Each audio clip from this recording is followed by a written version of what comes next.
Sean is first. Sean, how's the audio and video, buddy? I had to start a fresh, like a new stream. So the last one was really laggy, I guess.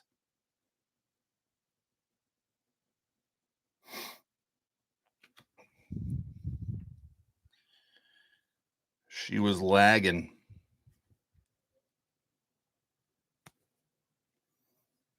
A lot better, yeah. Okay, cool, man. Thank you. Not sure what that was all about.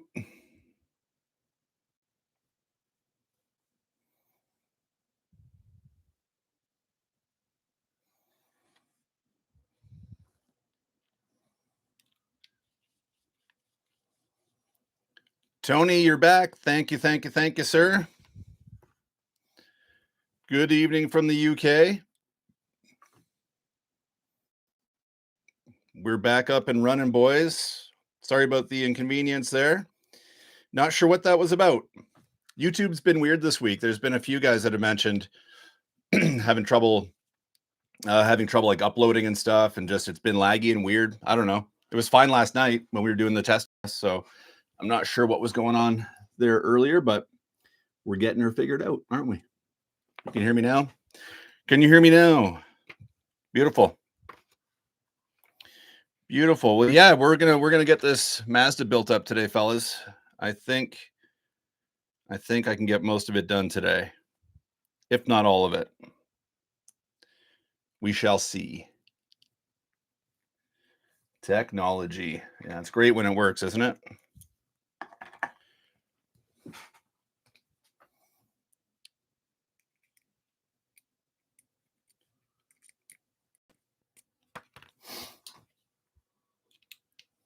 Yeah, it's weird because you spend all this time setting up the live stream, and then this is like the second or third time this has happened.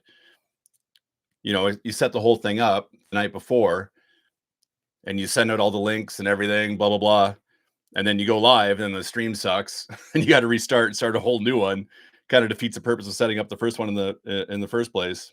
Anyway, whatever. Technology. How's the back today? It's actually, I'm doing pretty good today, buddy. Thanks for asking. Start of the week, I think Tuesday it really started acting up.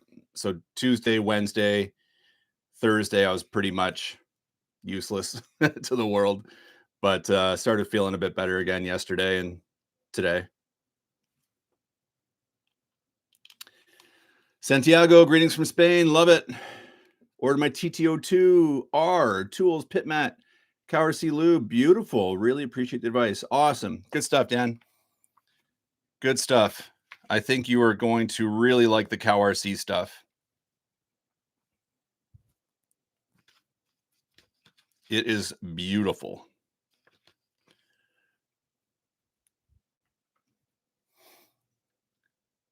And the TTO2R. Beautiful car, too.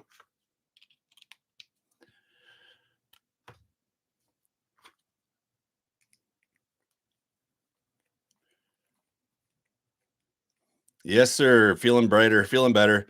When my back, like it's my back and my neck, right? I've got I've got everything going on back there. So when it acts up, like it's tough, you know, it's like I get like migraines. I can't even like, you know, I can't be around bright lights or loud sounds. And yeah. Anyway, I try not to mention that stuff too much on the channel. Try and keep everything just kind of positive and uplifting as much as I possibly can. We've got some spindles, boys, girls, peoples, whoever's watching. And look at this nice CRF, what CRP, carbon reinforced plastic. These nice parts they're using. See if I can get the light on that. You can kind of see the pattern of it. Really nice. The smallest one, yeah. Their pit mats are really nice. Everything's falling apart. Yeah, I hear you, man. I never thought it would happen to me, and then it's happening. I guess that's getting old, right? Okay, what am I doing? I got this guy. You got to go in here.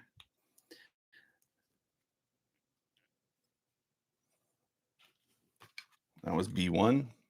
Oh, that was B3. What am I doing? B3 goes on the other side. Mark Bryan is here. What is up, Mark Bryan? Mr. McMark. B1, B3. There we go.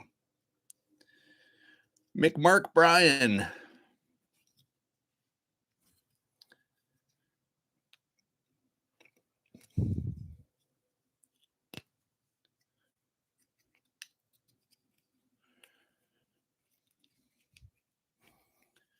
What's new and exciting over in Mark Bryanville, Mr. Mark Bryan? Why am I struggling so much to get this part in here? Maybe because I'm using the wrong side. That could be it.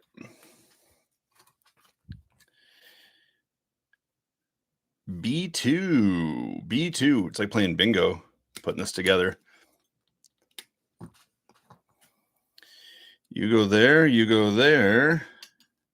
And then I put an upright there with a little spring up there. Look at these little springs, guys. That's your front suspension on this thing. That little fella right there. It's so tiny. It's like the spring that you find in a pen.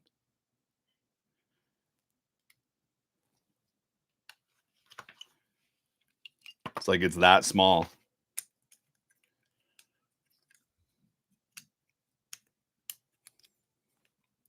Something like that. And then MA5 holds it all together. Are you MA5? Yeah, you are. Let's go, MA5.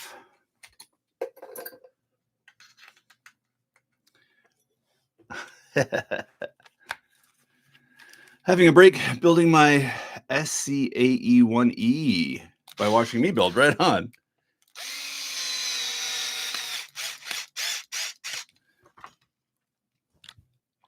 Building a bigwig. Nice. Everyone's building today.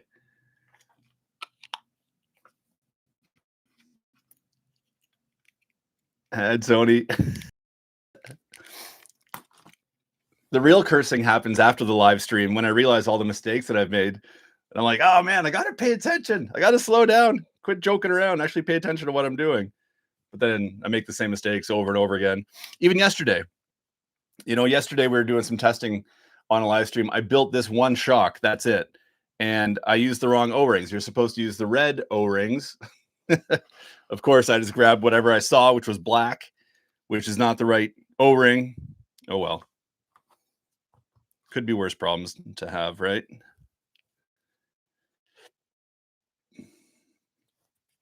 B1. B1. Still playing bingo.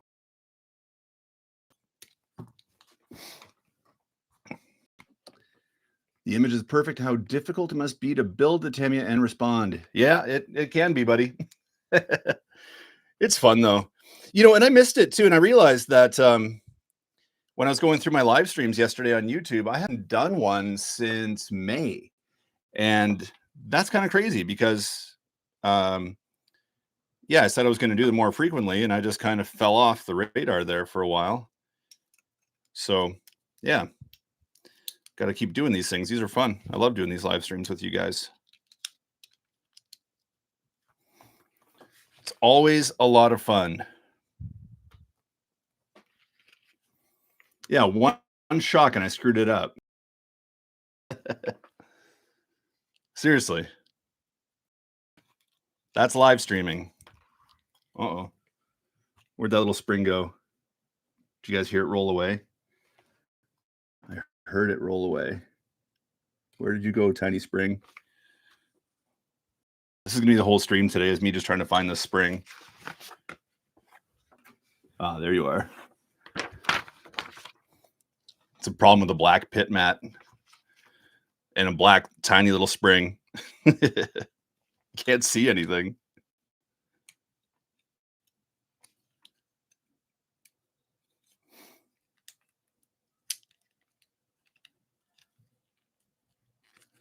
So what'd you guys think of the All Japan Hobby Show? Let me know in the comments. I made a video on it, and there's just a ton of a ton of content available today. I was kind of rewatching some of the content that like Kyosho put out another video, ABC Hobby put out a dedicated video. So it's nice to see some dedicated videos from the vendors out right now. So if you haven't watched those, maybe go check them out. You kind of get a bit of a closer look at some of the cool stuff that was coming up. I think ABC Hobby stole the show with some of those bodies that they have and some of the add-ons to the Tamiya bodies. Just finished cleaning off my Arma Quake. Nice. Quake is a great truck. Whoops, a doodle. Kyosho bikes for 160 on their website. Really, 160? That's not bad. That's actually a really good price. I thought they were going to be a lot more.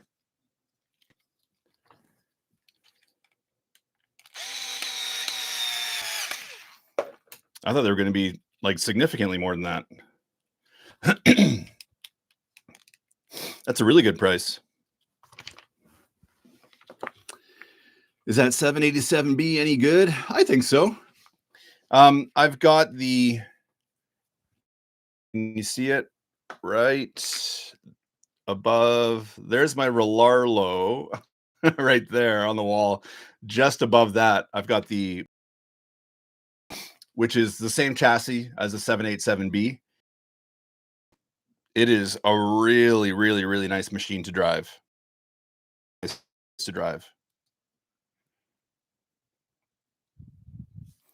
I got you, and they've got all these really nice, what is this, carbon reinforced plastic, CRP, or just straight up graphite? I don't know. Somebody knows, but just really, really nice, thick, very strong plates. Really kind of a basic chassis. Just those plates, just strap it all to a bathtub. Really simple rear end. And that's that. A6. A6. We got a bingo.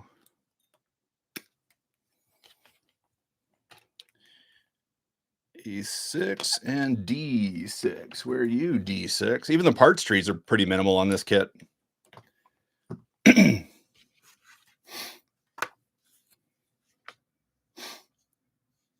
Oh, the bikes are out of stock. Bummer. The first time when I built my Porsche 956, I like totally screwed up. And you can see on the bottom of the plates where you've got like the recessed holes for the flat, for the screws to go in.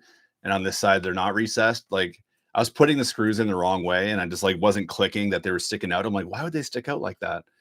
Not realizing that there's countersunk screw holes on the other side. So that was my bad. MA3. Couple of these big daddies. Up through this big daddy. That's our front bumper. And this is like that. MA14 big old nuts. Couple big old nuts for here. We're rocking. Finishing your DT4. Nice. Good job, man. I think the DT4 is a little bit underappreciated these days. I really, really like that buggy. You go there. MA9.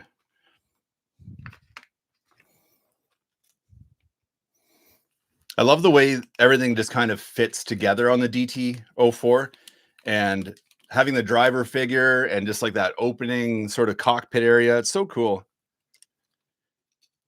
Some nice upgrades Tamiya announced as well at the hobby show there. Having those wheel hexes is kind of cool, right? So now you can put BBX wheels on there. Just kind of overall just a wider assortment of wheels and tires you can put on it.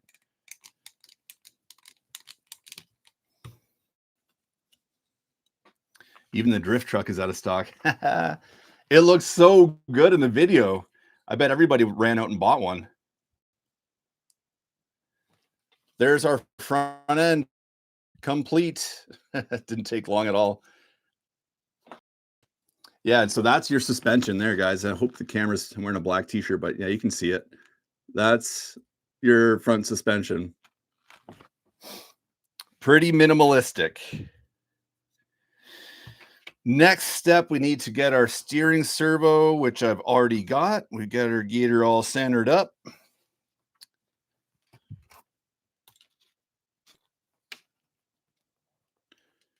She's all centered up. Now we just got to find the right hat. Rock and roll. Sean, hi, Phil. The hobby show is a non-event, unfortunately. Temec, Germany are selling Avante Black for silly cheap. Interesting. Yeah, I agree, Sean. The hobby show, I mean, there were some good highlights. I would say, yeah, ABC Hobby, Traction Hobby, who I'd never heard of. At the end of my video, you can see some of their vehicles. They've got like licensed Dodge Rams and Ford F-150s. They had a Porsche. They're all like really large scale as well. And they look like really nice cars. I know nothing about them. I know nothing about the brand, but that was kind of an exciting thing to see.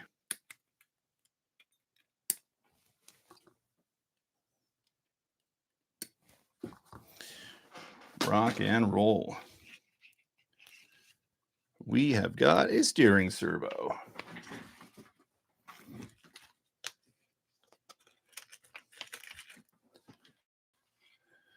What motor am I going to use on this build? The kit came with the Sport Tuned, and I think that's what we're going to go with. I think that is plenty of motor for this car. If I decide to change my mind, I can always change it. But yeah, I think Sport Tune's a good starting point. Rick Mason, the Royal Wonton Bassett. In the house. What's up, buddy? Congratulations, Rick. Hitting 50 miles per hour in his grasshopper, finally. After being 49 miles per hour for how many attempts? I was feeling your pain, brother. Rick Mason. What do we got here? Defoe. We got some steering servo mounty doodle peg thing, the Deweys. Rumors Tamiya re-ring the Porsche 959 for the anniversary. Joe Martinez, good morning, buddy. Are they? Is that a rumor? I don't know. I don't think they're going to do it.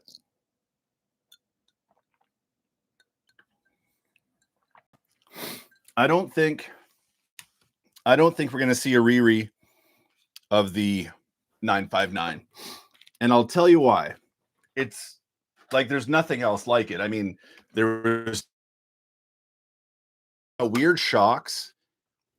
I think if they were going to do it exactly like they did it originally,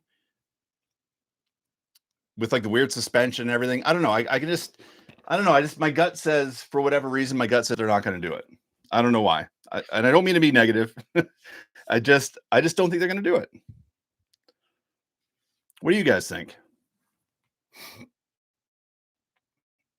You can't say that. What's up? Tomley's been hinting at it, eh? Bugger. Going with a Hobbywing censored ESC for the TT02. Can't go wrong with Hobbywing.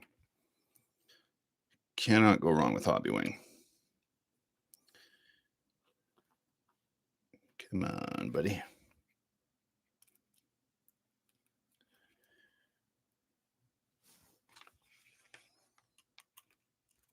Oh boy.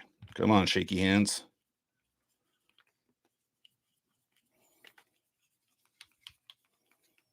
Well, if anybody would know, it'd be Tomley. He's got some pretty good insider access. It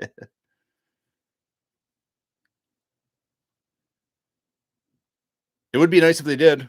if they came out with them then, because they're so fragile. Um, a lot of guys don't want to drive them because you can't get replacement parts. And you go on eBay for replacement parts, and people are asking for, vital organ type prices. I think it was MCI Racing that makes a whole bunch of 3D printed parts. The entire chassis available, all in their own 3D printed designs. But then you're using 3D printed parts, right? Kind of takes away, from the authenticity of the kit.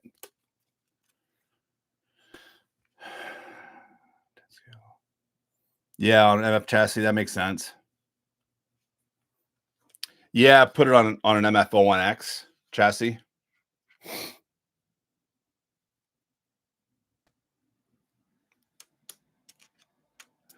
Not the MF1X. You don't like working on that chassis. It was you and who? Pete Wiley, I think, Mark. During the speedrun challenge, you guys were cursing that chassis. Going on about how much you hated working on it. If memory serves.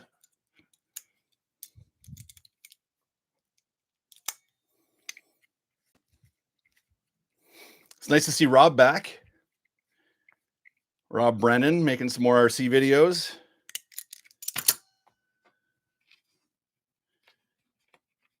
With Mr. McMark.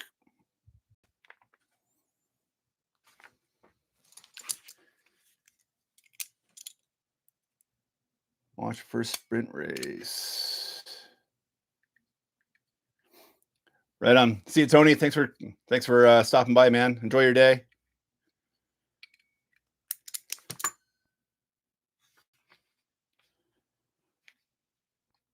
That looks about right.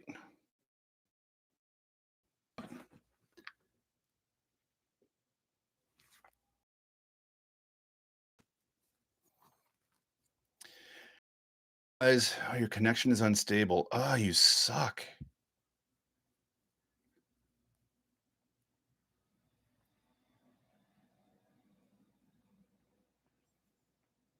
Thank you and Mrs. Poor Boys for taking the time to make content for us. I'm buying tickets on the turbo. Oh, wicked. Thanks, Joe.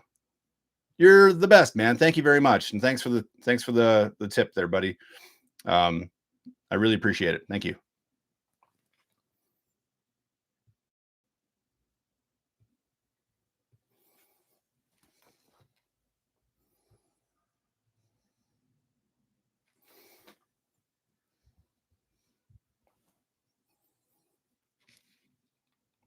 That Honda City Turbo is an absolute thing of beauty. Best of luck, my friend. There it is, waiting for you. Take me home, Joe. Win me, Joe. It looks so good. And it just looks a million times better in person. Like the camera just doesn't sell it as well as just reality does. It looks so great.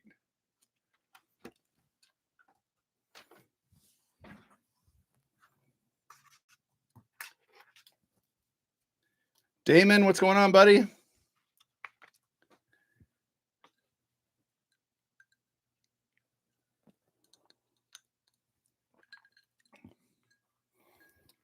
Just hanging out with the boys, building the Mazda, as one does.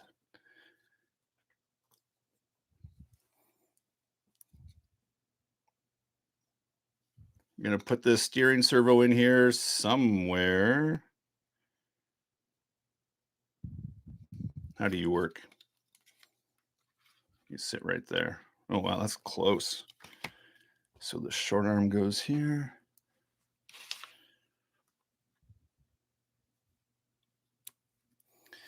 Long arm goes there. Something like that. Something like that. And then we need a couple MA9s. Which one's MA9? The short one. Hood scoop on the Honda City Turbo reminds me of Nissan March Super Turbo. Oh, I'm not familiar with that one. Glenn, what is up, my man? Riviera RC's in the house, everybody. Y'all caught up on your painting work there, Glenn? You had your hands full, buddy, last I saw. Too busy drinking gin. Atta boy.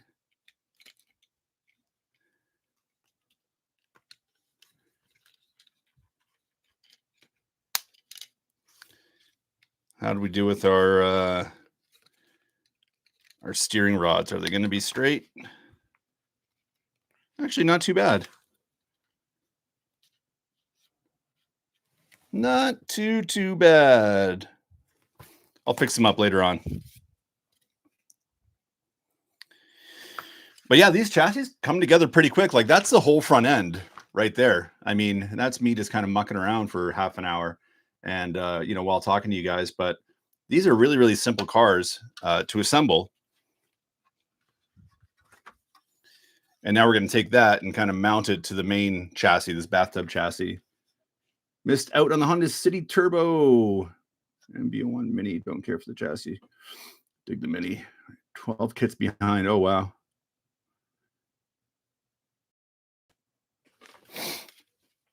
All right. What are we doing here? We need some long screws for these big boys. Look at the at a Home Hardware. Look at that. And 1, 2, 3, 4.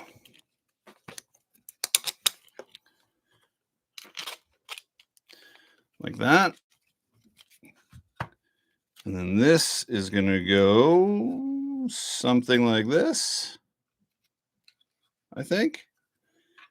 You go there. You go there. Work with me now. Come on. I don't think I screwed that up.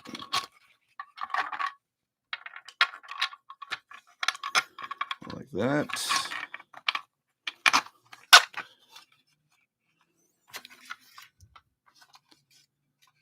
That looks right to me.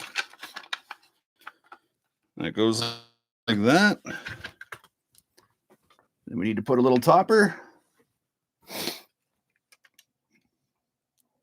Hope you centered that servo, Phil. I did, Mark. Don't you worry. It's as centered as a servo can get.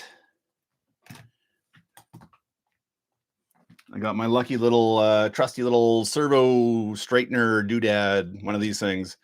Best $5 I ever spent. MA15. All right, let's put some of this blue stuff on here, hey? Just a little bit. Just a little bit of the bluey. And you go on like that.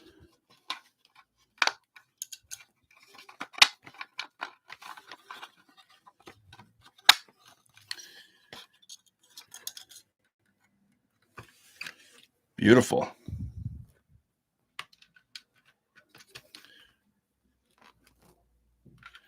Yeah, I guess the servo would be a bit of a bear to get out. Actually, it's not too bad. 6 screws to get the servo out if you have to recenter it. I know I'm watching a pro. Yeah, right. Pro what? Joe Martinez is back. What's up? I want to congratulate you on great editing work in your videos. Images you've been spectacular, by the way. How could you get rid of that Honda City? You're crazy. Thank you very much, Santiago. I appreciate that, man. I love making running videos. They're so fun. Sorry. Neighbor's mowing his lawn. They're so fun. I love making running videos. And yeah, I appreciate the feedback, man. I'm glad you guys enjoy watching them. Even with the last ones I did on the Terranaut, like they don't generate the views that other videos generate these days. And YouTube's funny, man. It's a funny platform. All you YouTubers out there know what I'm talking about. You make 5 videos that really connect and your revenue goes up and your reach extends and you get new subs and your channel grows and all is good. And then you make one video that doesn't have the same impact. And then it's like, it's like this landslide effect where, it can really affect you from a monetary position, from just an overall growth position. Yeah, YouTube is harsh. So um that's where I think I need to really make sure that my running videos are top notch. You know, they got to be really good to make sure you guys are interested and want to watch them. And I want to like incorporate some more storytelling. I'm not going to say a whole bunch more, but I've got a story that I'm working on, and it's going to be a big project, but I'm really looking forward to it. I think you guys are going to really dig it. Hello from Singapore, right on. Honda City video, nice. Mojave Success, Fury. Yes, yes, yes, yes. Mojave Success is ridiculously fun.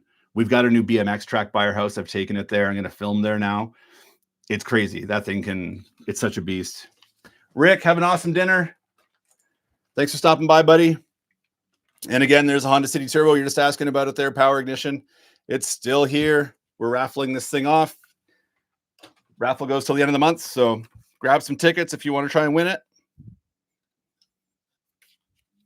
There's our chassis. We're coming along, guys. We've got the front and the middle. Coming along real nice. There isn't much of a back end of this thing, but I'm going to start building that next. It's kind of neat. Like they've got you kind of building this plastic cage for the back, and then you mount that to another piece of whatever this is, carbon fiber, whatever. I don't know what that is. Some kind of fancy plastic. And then, yeah, you throw an axle in there, strap a motor to it and a spur gear, and you're good to go. Pretty cool stuff.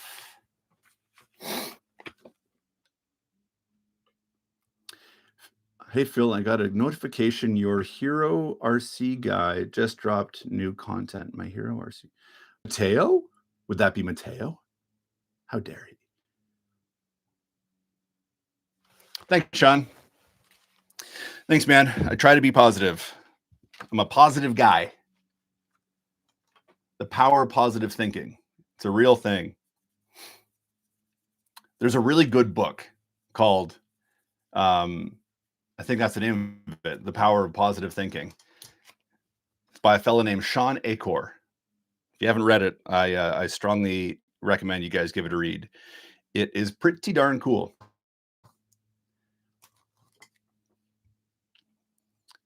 Where are we? D, E, where's C? I need C. Oh, I think this is C. Here we go. C2, C4, C3, C1. Okay, so these are all different. C, they're different. Okay, let's go with C2. Where do you go? You go over here. Sorry, guys, I got to kind of talk to myself as I do this. I do this like when I'm not streaming either, or as well. I just talk to myself when I'm building things to keep everything in track.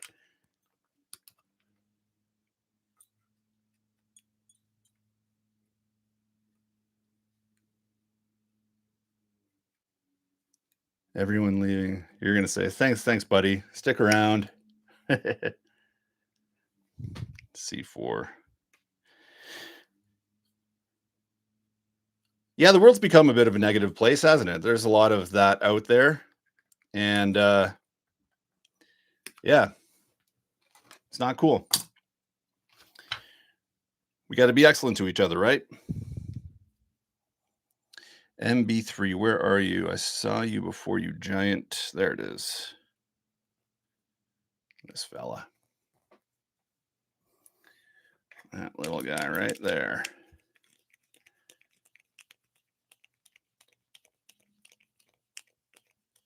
I saw M drop 3 shorts. Yeah, I see Mateo dropping shorts, and he still does that on Instagram. He throws little reels up on Instagram, but I haven't seen anything full length from him in what, like 2 years? I reckon it's been 2 years. MA5, feeling alive.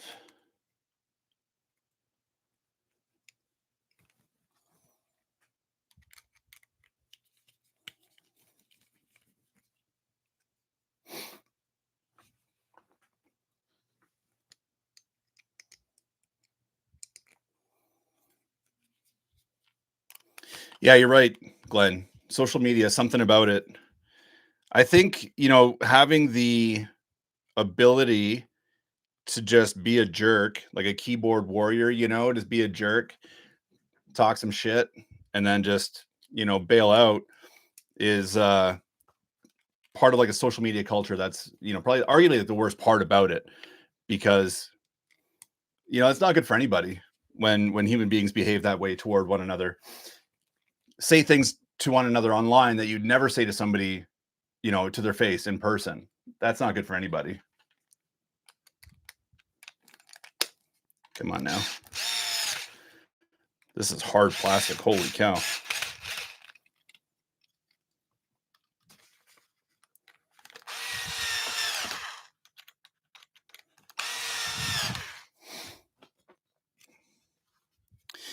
Yeah, we've got a good RC thing going on YouTube, which is nice.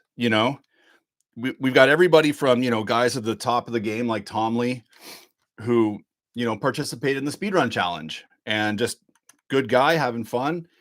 And then you've got guys that, everything else in between. Then you got guys that have small little channels that aren't looking to really monetize or anything, but just want to kind of have themselves on there, videos they can watch for maybe family, friend purposes, whatever. And, show some really cool RC content.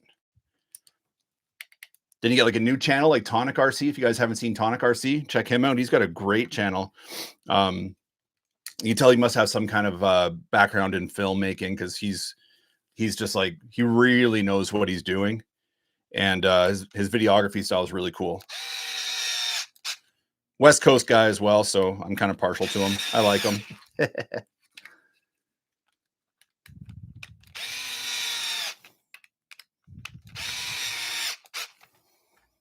This is rigid, hard plastic. Holy cow, Ryobi. Yeah, this little guy. I've had this thing for years. It still works. I love it. Everyone seems to be great. Yeah, we're doing pretty good here. Do you have any G601 chassis? I do. Towards my channel recently got a Volvo. Guru, what's up, buddy? Yeah, I'm not done yet, man. Almost. Actually, I'm making good progress. I do have a G601. I've got a Kong head. It's in the closet, and I got to get it out for a spin sometime again very soon because that is a really fun truck. Very, very, very fun truck. All right, I got you. You go there. We're taking more of this carbon reinforced, whatever the heck doodad this is. RC Birds is here. What's up, Dirk? Black washer MB1. Which one's that?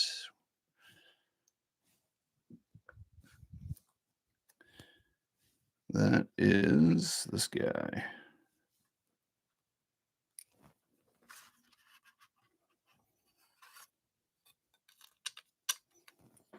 Chirp, chirp. A thread tap for Tamiya? No, I don't. If I ever need to tap some threads or something or get something started, I just use like a body reamer and just kind of open up the hole a little bit. Most favorite 110 buggy of all time? Way to put me on the spot, man. Favorite 110 buggy of all time? Probably the Hot Shot. Probably the Hot Shot. Not the Hot Shot 2, not the Super Shot, the OG Hot Shot. Because monoshocks are the coolest thing in the world, and it has two of them. And the cool little cantilever system, the way it works, like, it's just wacky. It's really pretty wacky. And I made a video of mine on the beach. I built like one ramp, and it's not a very good video. It's like one of my older ones. And it was just like jump after jump after jump after jump, right? Like no storytelling at all, just nonsense. But it's funny because like the rear shock has these like cantilevers that are built into the rear arms. And that's how, then there's like a little kind of like a prop rod thing that connects to the shock that compresses the shock because you know how it's kind of up high. So it actually kind of works against you as you come up on a ramp, the shocks preload. And then when their back tires come off the ramp, it kind of kicks the back end up like this. So like it jumps weird. And I don't know. It's just such a fun such a fun buggy, and I love the way it looks with that low slung roof line.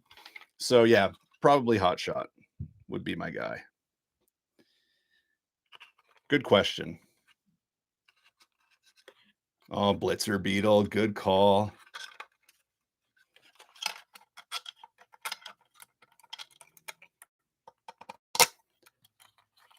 Power ignition. Oh, where'd you go? There you went.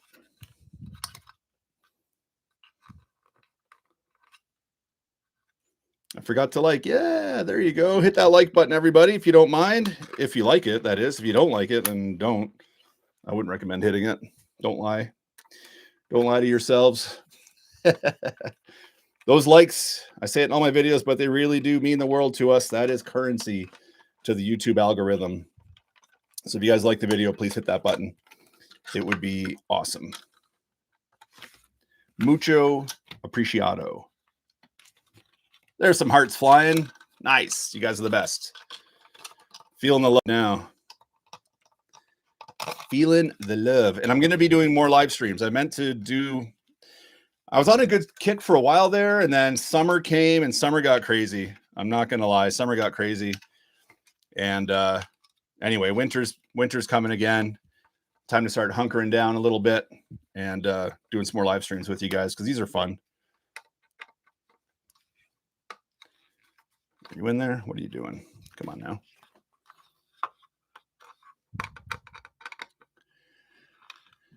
Did 80 bushings and 8 bearings to clean and grease. That sounds like fun. What's the next paint project for Mrs. Poor Boys? Good question. What's the next paint project? I don't know off the top of my head. I haven't got the next one selected yet. I've got a Mad Bull that I've got to do a resto on, and I thought about maybe having her paint that and doing a raffle on that one. Not too sure. We'll see. We'll see. Because I haven't picked the next raffle car yet, like the November raffle car. I haven't picked it yet. So I got to get on that because we're mid-month, and usually it takes me a little while to, get the car, build it, and have her paint it. I mean, this Honda City Turbo, like that video, the whole process, I mean, it was like a month of building, painting, testing, filming, editing, going back. I put a poll on YouTube. I asked because I originally had this painted, and I was thinking of leaving it with no decals on it. And so I put a poll up, and you guys all said to put decals on, and I'm happy you did because I do agree it looks way better with the decals on. But there was a moment there where I love the way this white pearl looks, and the video. This when whoever wins this, you're gonna see this thing, and your jaw's gonna hit the ground. Like it is so nice. Anyway, those videos take a while. Finish TTO Poo, get a 110 buggy. Nice. Soft spot for stadium trucks. Yes. Have I done any of the Tamiya trucks like the Grand Hauler? No. And I really want to. Man, I want to get my hands on one of those. Kyosho 57 Bel Air, absolutely beautiful body. Too bad. My only gripe with those bodies, with their ultra realistic bodies, is that they use body posts instead of going with a clipless design. Those bodies are so nice, and the detail and the chrome and everything. Man, it'd be nice if they were clipless.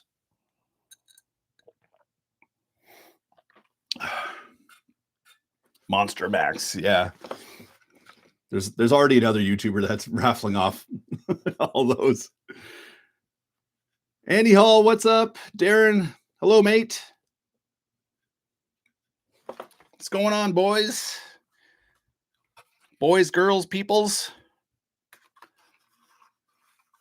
What am I doing here? We're gonna put the back end on this guy soon here, guys. We're actually making good progress. This is gonna go here, then we're gonna put an axle in here and a motor. You just wait and see. You guys just wait and see. Watch this. We're going to make some progress today. I feel good. I feel really good. What was the last one that we built? The Super Astute? I think that was the last one that we built on a live stream, and I screwed it up so bad.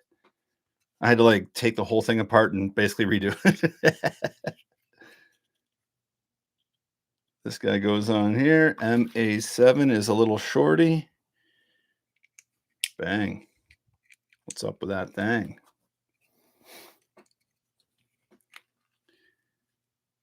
You get free stuff from Traxxas? Yeah, right. I think they're gonna sue me for my videos. Rexy, what's up, man?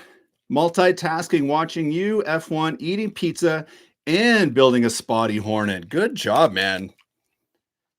Multitasker of the year right here.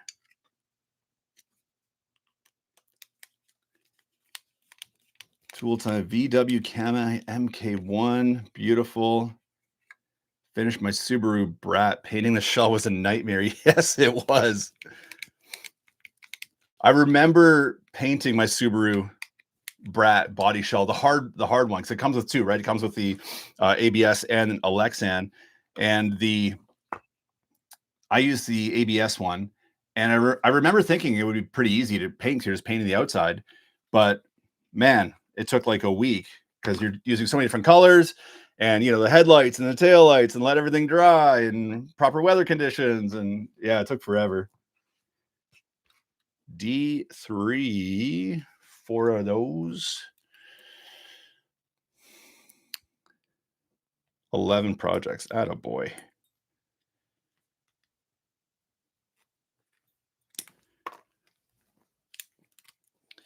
Yeah, Tamiya, I don't know, guys. I was kind of bummed out to see like nothing brand new at the hobby show. A candy green dump truck. I mean, it's cool. Don't get me wrong. It's really cool, but I don't know who's going to be shelling out extra cash for a candy green dump truck. It would have been nice to have seen give us a mud blaster. Why not just throw a mud blaster at us? You've already got the ORV chassis in production. You've got the tires in production. All you got to do is just throw a Subaru Brat body on a Monster Beetle, and we've got mud blasters again. Throw us a bone, Tamiya.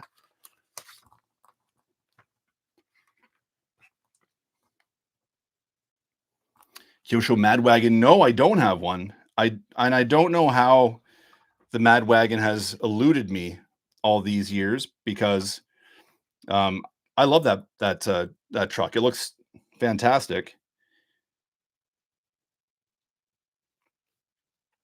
I do have, because that's built on the same chassis as the Phaser, and I do have a Phaser Rally, and that is a very impressive vehicle. MB2, this guy right here. We're gonna put this back end on here right now, guys. Watch this. You just wait and see.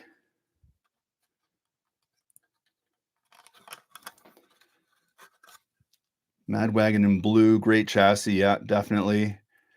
Hello from Korea. Hello. Yes, we got Korea in the house. That's awesome. Hara KR. Beautiful. Massive commercials today. Really? More so than normal?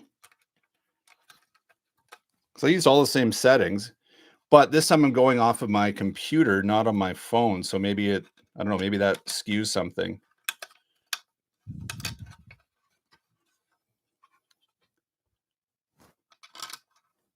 Maybe it's YouTube too. I don't know. I know whenever I watch YouTube, they throw commercials at us like crazy now. I got to get YouTube Premium. You would think as a YouTuber I'd have YouTube Premium, but I don't. It's still too cheap.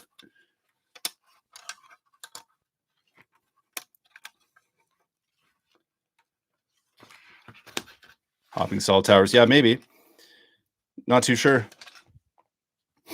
YouTube just does what YouTube wants to do. I just hang on for the ride, try and earn a paycheck. What am I doing here? You, and you. You're like that. So then you got to be on this side like this. Oh, I think I got ahead of myself, boys. I did. I got ahead of myself again. Okay, you stay out there. You go there. To it, will it build itself? Will it build faster or better? Will I not make as many mistakes? Stay tuned. There we go. Oh yeah, there we go. Now we're rocking.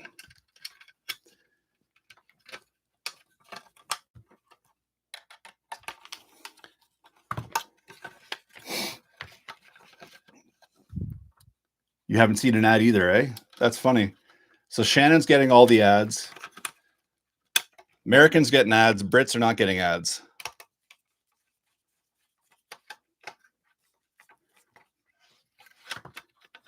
Mark Bryan has not seen an ad. That's crazy. Interesting. It's me and designed that chassis. Yeah, it's really interesting. We'll take a closer look at it. One sec. Get this buttoned up.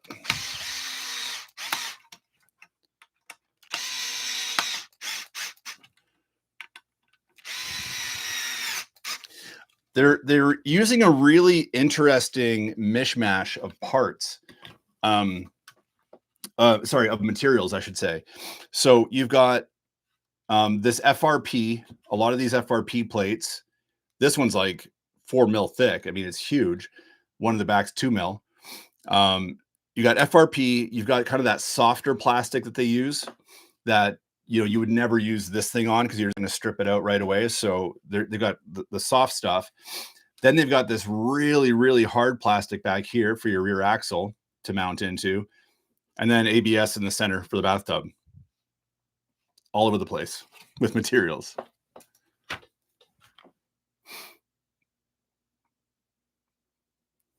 Spend too much time on YouTube. Yeah, you know, that's why I got to get it, because that's what I usually watch is YouTube now when I'm watching television.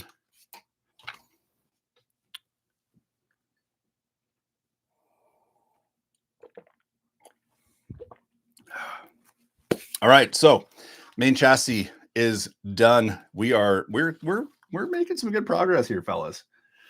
I'll tell you. Okay.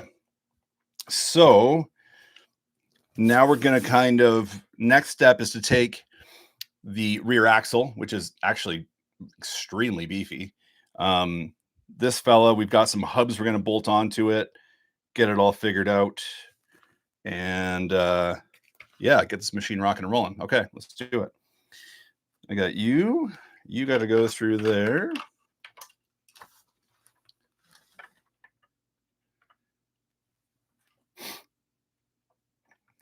Yes, it is rear-wheel drive. Same as your F-103 Tyrrell. Is that right, eh? Yeah, I believe it.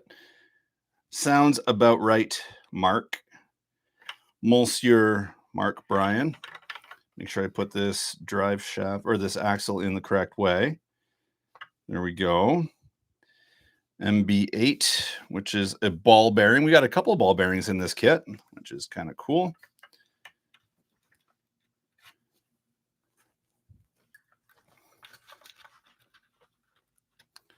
Yeah, thanks for watching all my commercials, buddy. Gonna make a cool buck today. Literally a buck. We've got this big old doodad to put on here. We need to put a little grub screw in it, a little bit of Loctite.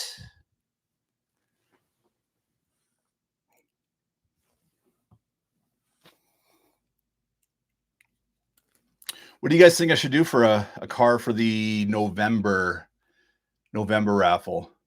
Throw down some ideas. Let me know what you guys think.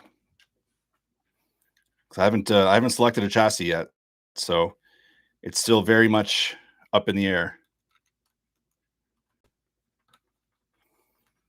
Man, I'm getting shaky, boys. I got like when I'm going to put the screws in, sometimes I got a decent shake these days.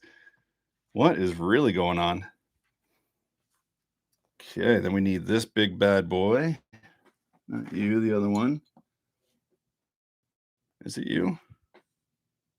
No, it's not you. What are you? Where'd you come from? Rear.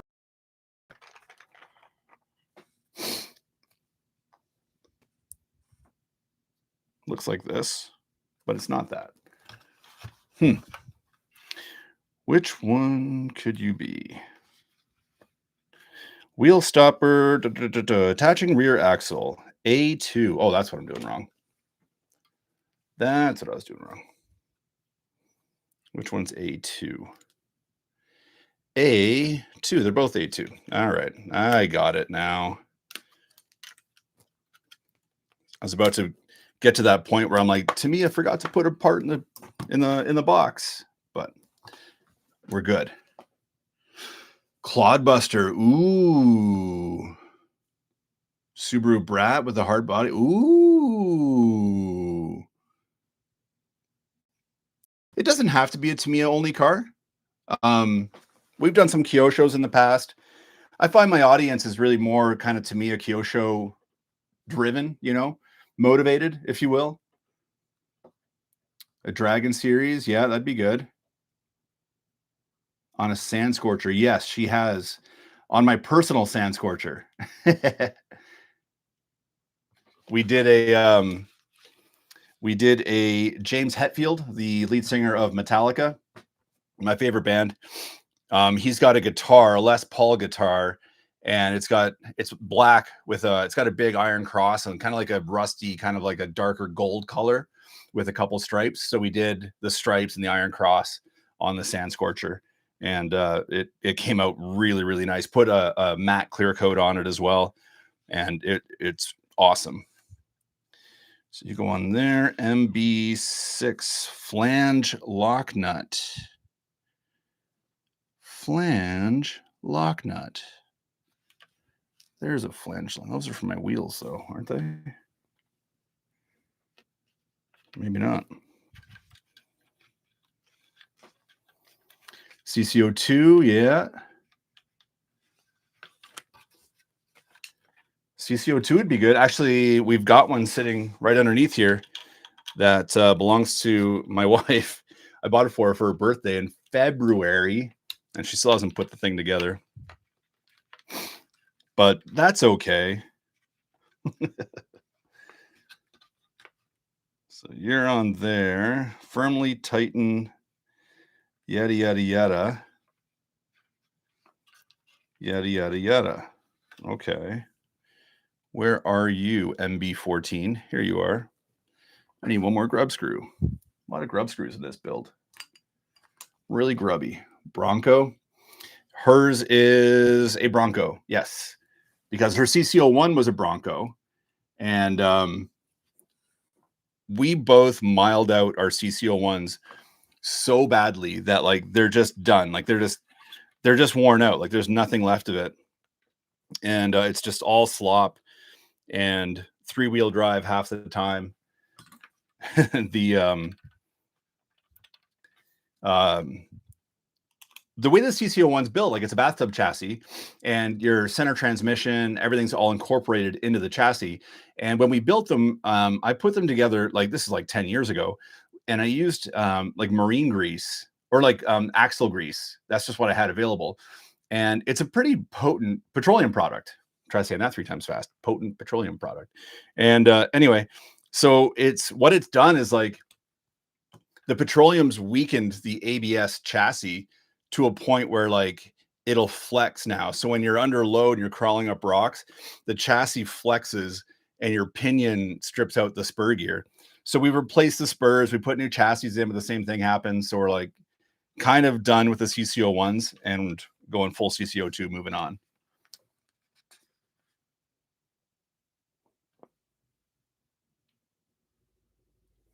Yeah, they're way too fast with a silver can.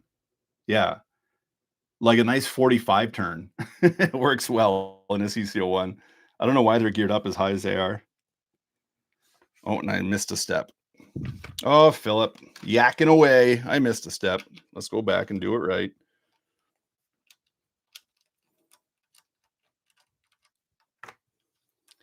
Philip. Okay, what am I doing here? MA1.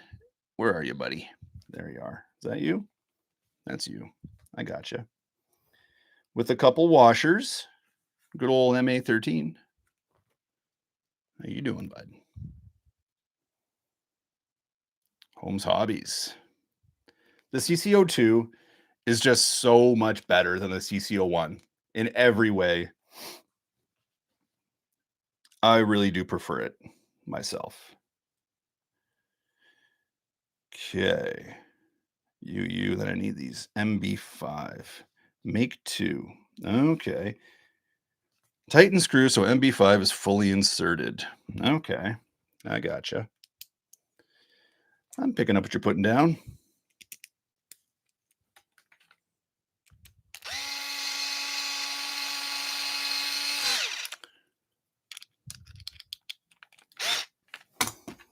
Nice and toy like a toy guy. Mark's finally getting adverts.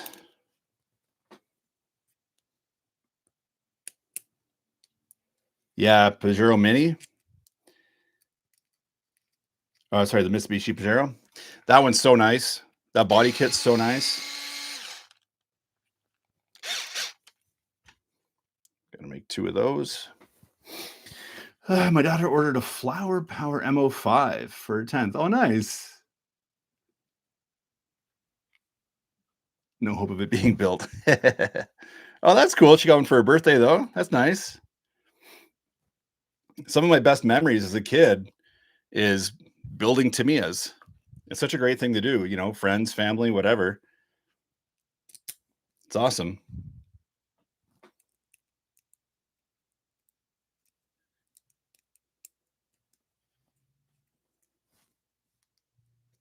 Come on now. There we go.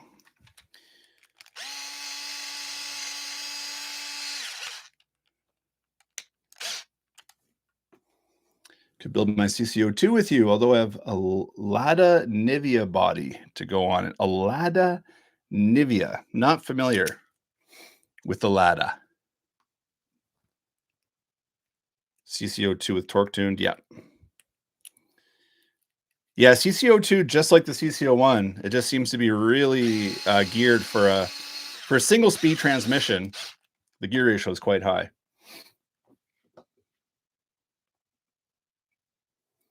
Aluminum pan RC10 speed run. Ooh.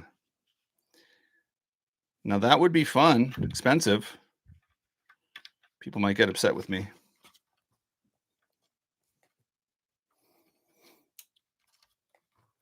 How about that RC10 four-wheel drive Worlds car? What are our thoughts on that? I watched Adam's video on it this morning before I came upstairs here to the hobby room, and Mr. Adam was not too impressed. And I get it. I mean, yeah, I get it. I get it. Who knows what those boys are doing? Look at this, fellas. We've got a chassis. It is built. Got the rear axle in there. Next step, we are going to slap a motor in. Lunchbox speed run.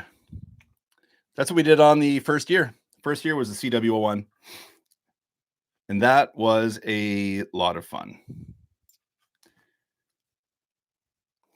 Something about like when you get a fresh motor like this and it's got that little bit of rubber on the end of the thing. I don't know. I like doing this and just seeing where it goes. It's fun. That's fun for me. I really enjoyed that. Hope you guys enjoyed that too. Leave screws a little loose so you can adjust your pinion mesh. Got it. Get it? Got it. Good. The real question we need to ask ourselves is, why are the Sport Tune motors in a silver can? Remember when they came in a black can? Or was that the torque tuned? Or was it both? I think they both came in a black can originally, didn't they? Because I really like the look of the black can.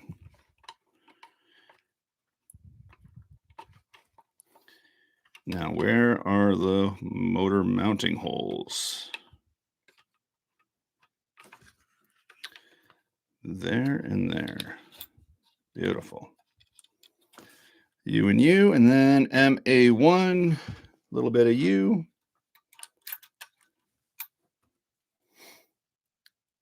Torque Tune was silver, Sport Tune was black. There we go. Thank you. Thank you, Andy. And we don't see the black ones anymore. I think you can find them on eBay and stuff, but they're knockoffs, if I'm not mistaken.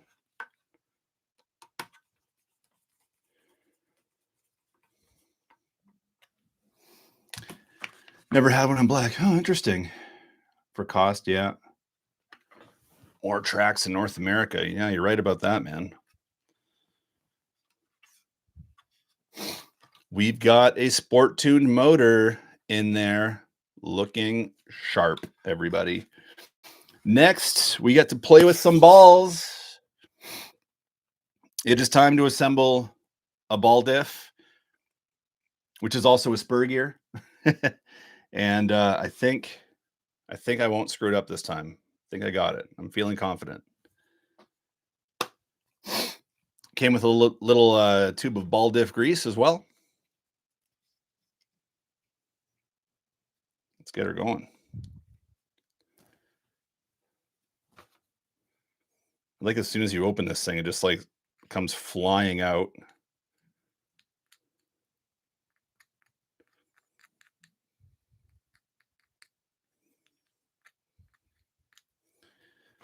Like that.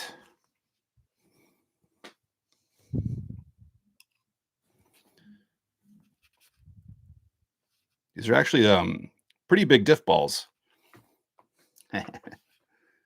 Insert ball joke here.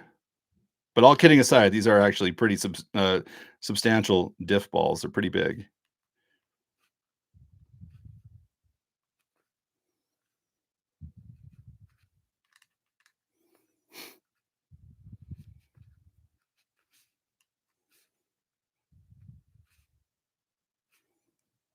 And they even give you a couple extra. How cool is that? That's one thing I noticed with a lot of the Tamiya builds versus even say a Kyosho, definitely versus Associated. Tamiya will throw a couple extra E clips in there for you. You know, I've got 2 extra balls. I mean, this is only 1, 2, 3, 4, 5. It's a 6 ball diff, and they threw 2 extra balls in there. So that's nice. That's significant.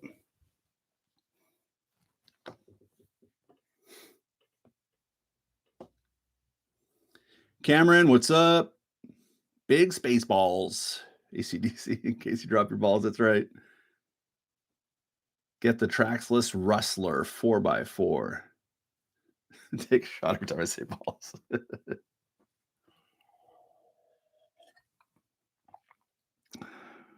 Must be in Chernobyl. That's right.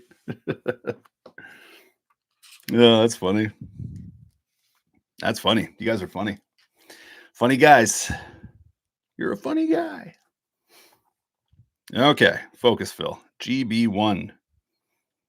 What's that? I think that's one of these things. You go in there. That tracks. Okay, what am I doing? I got to focus. I'm going to ignore you guys for a minute so I don't screw this all up like I usually do. I need you, GB3. I think that sounds about right. No? No, not right. This one? There we go. And then I need you, a little bit of grease.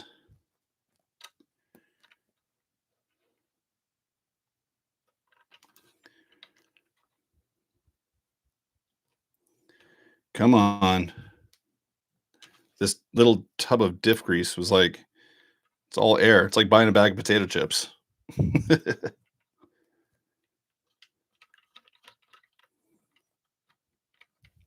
Okay. And then we're going to put a diff plate on here, a shim, diff shim.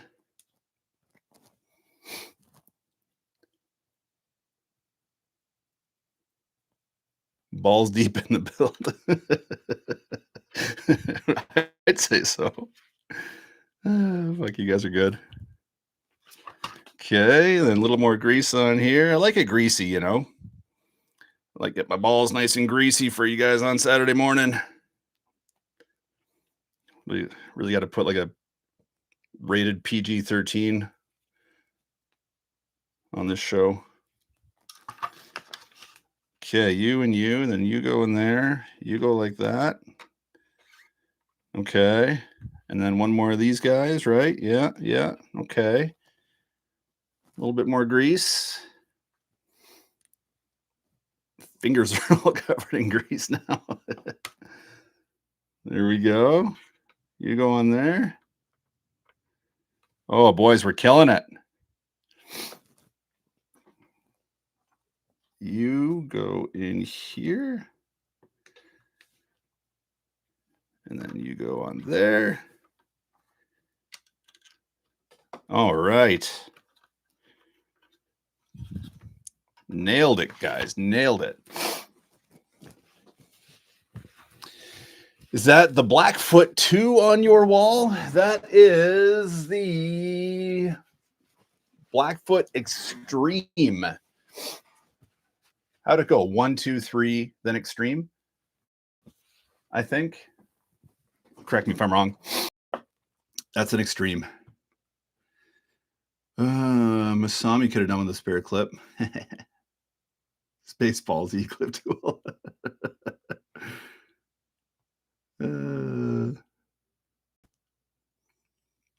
What is the crown and number by our names? I don't know. Maybe that is for like the top 3 people chatting, I think. Jeeps. Balls Richie, but not greasy. That's funny. Funny guy.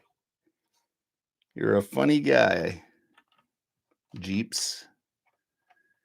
Jerps. Okay, that goes there, that goes there, that goes there. Right? Right. We're at that point. And I got to take another one of these things. Where's that other thing that I built? This guy. This is quite the apparatus we're building here, fellas. Holy. I'm all out of that grease. So I think I'll use, what have I got that's open? Some more Tamiya grease. You going to stay up? Probably not. Why would you? Good thing they're itchy, not blue. Conversation is really, really spellbinding here today, fellas.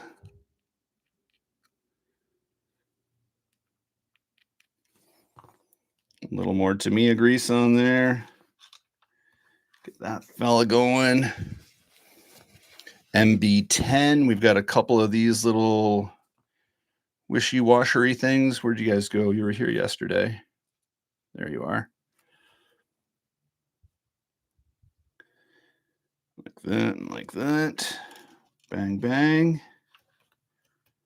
What's that thing? MB13. That's this cat. Then an MB6. Wowie zowie. We are killing it, guys. What's your next RC car giveaway? I don't know, buddy. We were just talking about that while you were gone. We were talking about what the November car should be. Subaru Brat came up as a really good option with the hard body. Get Mrs. Poor Boys to paint that guy up. A really good option, actually. I haven't done an ORV giveaway yet. Oh, no, I did. I just did the Monster Beetle. What am I talking about? Fellas, have a look. We've got a rear end to gaze over here. Look at my lovely rear end. How great is that rear end? Wow, I'm impressed by my rear end. Okay, let's put a pinion on here and button this bad boy up. We are making progress. How long has it been? An hour and 15? We're not going to count the first bit, the first portion of the stream, 10 minutes that went totally sideways.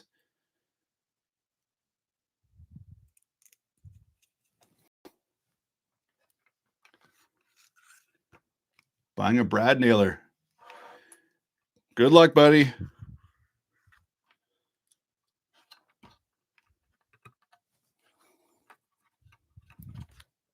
Where's the flat spot?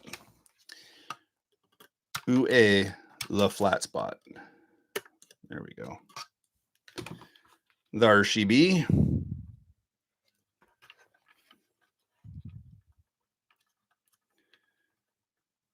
Something like that.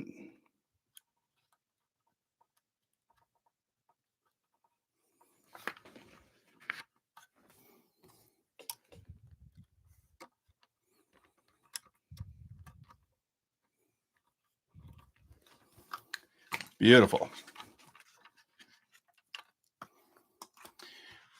Where did you buy Mazda 787? I have a friend that lives in Japan, and he bought it for me and mailed it to me. But if you're in Korea, I think you can get them on eBay. Obviously, if you have a friend in Japan, they can. I'm sure they can set you up. But look on eBay, because a lot of people from Japan bought them and just put them right on eBay, mark them up a few bucks. But there are so many on there that the pricing is actually pretty good.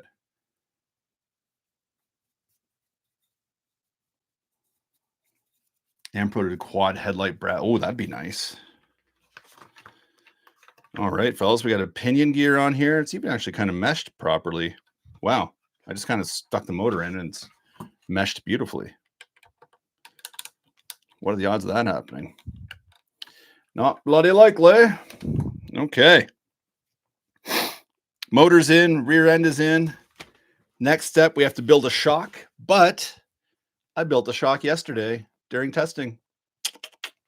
Pretty neat. So let's get this shock installed, shall we? What are we doing? A5.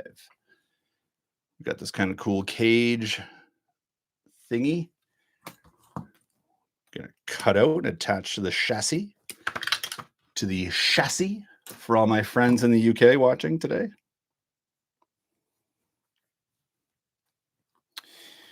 Okay, you go like that. Yeah, sounds about right. And then I need to put a little slidey dooey in here. Little slidey dooey goes, whoa, right there. Through the top. Yeah, little slidey dooey right there.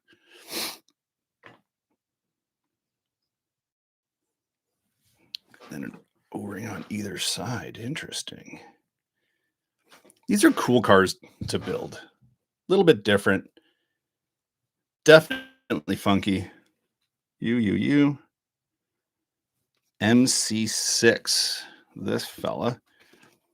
And you're going to come up through yonder. You sit on there. And we put a body pin in for good luck. Bang. That sound right? I think so.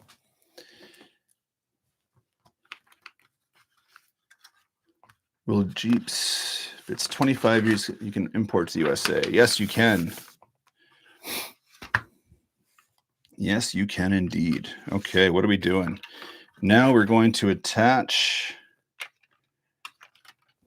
the shocks. What's going on? So you're going to sit on there. Bam.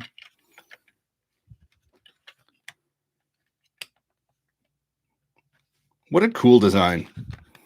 MC4. Is that this guy, the long one? Yeah, it is.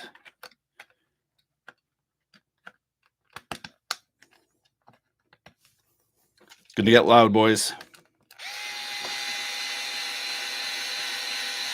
Guess it's not too loud.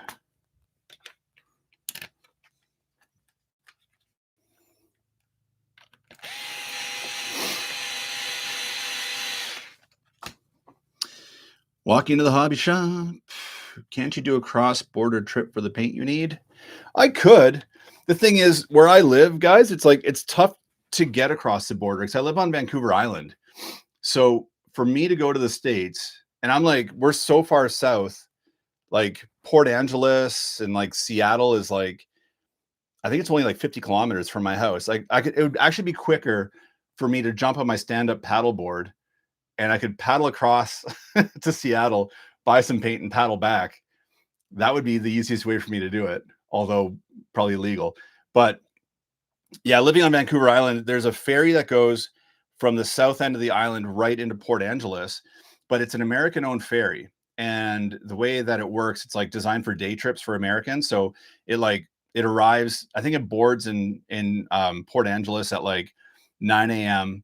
They get to Victoria by 10, and then they kind of do their thing here, and then they leave at, I think, 9 p.m. and get home by 10 p.m. So it's not really the most efficient, and it's very expensive. So to go around that, you take the ferry from here to the mainland and then drive to the US border and across, which is normally how I get over. But like the ferry's $120 each way, plus fuel. You know what I mean? Like it's going to cost me $1,000 to go to the States and buy paint. So it's just a lot more and take me 2 days to do it.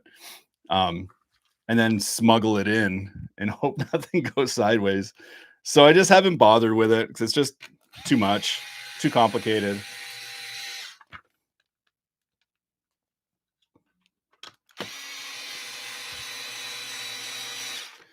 I do have a guy that I found on Marketplace, and I think he had a hobby store and he's cleaning out all his paint products. And he's trying to sell me. He's got the colors I need for this car, but he won't sell me the 2 cans that I need. He wants to sell me everything, and I get it. You know, if I were in his position, I'd want to do the same thing. But 60 cans of paint, and I don't want 60 cans of paint. $400 of paint that I might not ever use. Yeah, it's just not in the budget right now. Check it out, fellas. We have a shock. We have a rear end that's got some dampening to it. What a really cool design. So one of the neat things about this is you got this FRP plate down here, and as your rear end compresses, that FRP bends. And so you have the shock that acts as a dampener, obviously, and the FRP is functioning as a dampener as well. Really cool. Very, very cool. MR2 Turbo for $5K, and it goes for 18. Yes. 2003. That's interesting timing because in 2005, I bought my ex-wife an MR2 non-turbo, and I bought it for $2,000 back then. And today, yeah, in good condition, that's a $25,000 car here in Canada. Isn't that nuts? TCO2 Porsche 911 RSR. Very cool. Nicely done, Hera. Very, very nice car. Smokey and the Bandit. Yes. Cool looking chassis. It is a cool looking chassis, isn't it? I really, really like this chassis. I didn't think much of these cars, to be honest, but then I saw all the hype about the 956, and I got a 956, and I drove it, and I was like, hang on, this is cool. I get it now. So yeah, getting my hands on this thing was like a must do because it's a thing of beauty. What's next, fellas? I need to put some electronics in here. Let's find some electronics.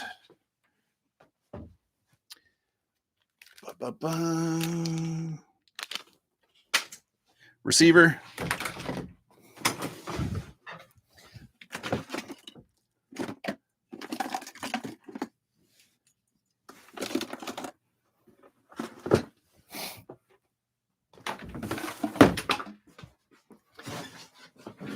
ESC.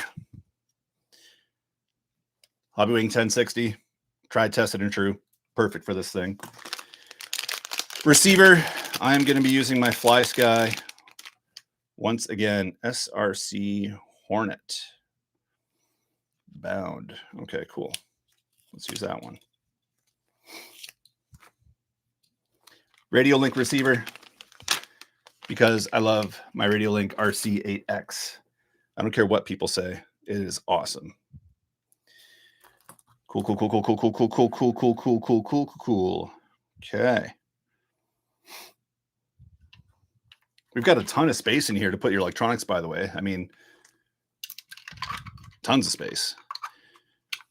Don't know if my motor wires are going to be, yeah, that'll be long enough. That'll work.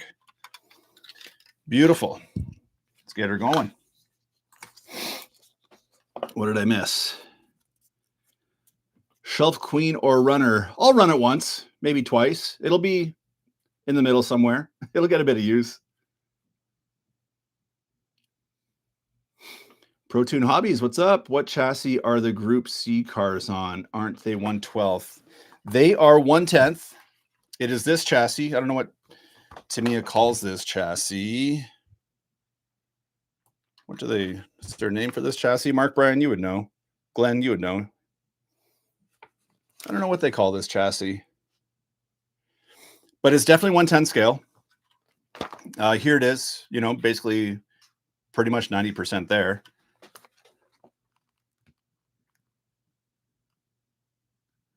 Did I go through all the receivers for? Yeah. Oh yeah, definitely. I used them all up. There we go. RM01 Group C chassis. Thank you, Andy.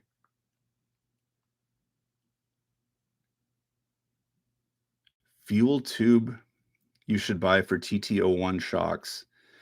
Ooh, you want the tubing that comes in the kit. That thick black tubing. It comes with like so many of their friction shocks. Phil go totally insane. ACOMs, AS6 servos. Yeah, right. I have an old school ACOMs radio. I could throw in here too. There's enough room. I mean, there's a ton of space in here. I'm saving some of the vintage electronics for like some of my RC10s and stuff and other vintage builds I've got planned. Because this one's not going to see a whole lot of use. It'll get used. I definitely want to make a running video with it. I might even, well, I'll tell you guys, I may have watched a bunch of this car, like the real car, and kind of like what I did with my Relarlo Ken Block video, where like, I took all the Gymkhana, the audio from Gymkhana 10, and I linked it and overlaid it to my Relarlo XTS P12. I'm going to do that with this in a running video. So I've pulled all the audio. I've got all these great sound clips that I've kind of put aside in different files of this car, the the full scale version. And then I want to make a running video of it and use those as overlays. And I think it'll be super duper awesome.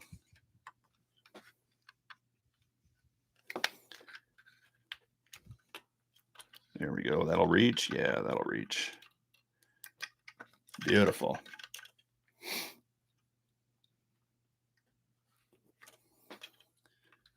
That's good. That's good. You're there. Beautiful.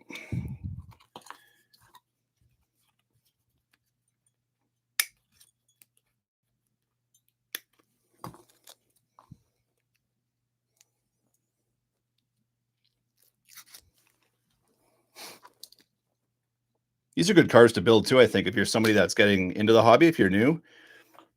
One thing I've noticed a lot lately, especially on the Poor Boys Facebook group, is people that are new to the hobby or new-ish to the hobby, and they're apprehensive about building. And I think that's really quite interesting because, you know, we talk about it a lot on the channel where we live in a day where, you know, things are very much disposable. And people just want to open a box, an RTR, throw a battery or charge a battery up and go. And to me is obviously the antithesis of that. So I think it's really neat and it's very satisfying and very gratifying to be building your own RCs. And this is a great way to get started. I mean, this is such an easy chassis to build.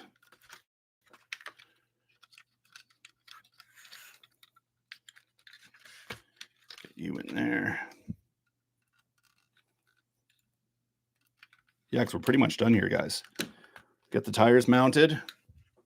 Might even get a zoom. Saving my noble unicorn. Nice. Unicorns are sweet. 787 rotary at idle. Yes. I like the sound of it on a straightaway. Like some of the video that I found on YouTube, just like hearing it flying down a straightaway, like it doesn't sound like anything else. I don't even know what RPM they must be revving it at. It sounds like they're at 15,000 RPM or something. And I'm by no means an expert on Mazda rotary engines, but from what I do remember, I think they can rev to like scary high RPMs. Okay, you, and you. Battery D9. D9. There we are. You go there. Beautiful. Little body pin for that. Yeah, we're making good progress here, guys. What is it, hour 30? Yeah, we'll get this thing done. Spinning Dorito go fast. Yeah, totally. All right, some body posts. E3. Are you guys all three? No, just you are. Yeah, super interesting engine design, those rotary engines.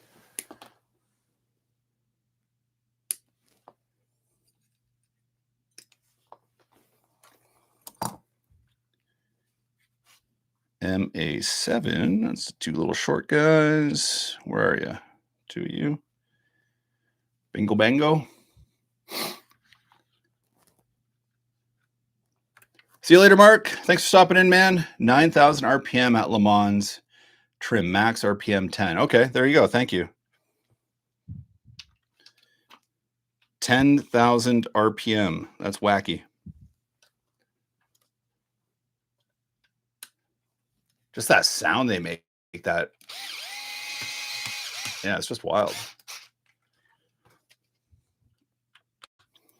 Slapping in some front body posts here. We made a lot of progress today.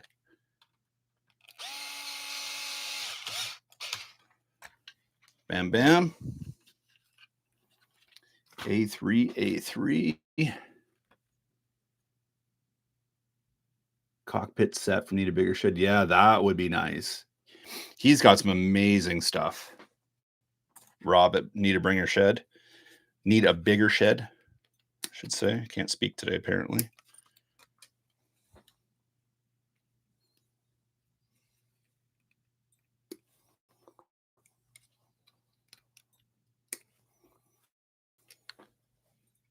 I remember hearing one go up in Goodwood Hill climb.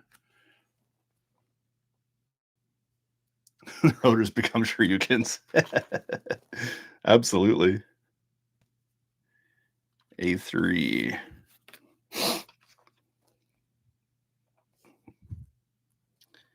Yeah, they just that rotary sound, man. It's cool. It's cool. And the livery on this car, whether you go with, if you have to go with the white, even the white looks good in my opinion, but the orange and green just looks so nice. Just a really iconic car. And they definitely look nice on the wall as collector pieces as well. And they're so long, and they're long, they're relatively wide, but they're very sleek, and so the way I've got them mounted up on the wall, they just look really cool. I really like the way they look. Okay. Whoo, boys, we're killing it. E2, a couple more body posts. We are going to have ourselves a rolling chassis by the time this live stream is done. I am excited. Record time. Oh, I need some more parts. E7.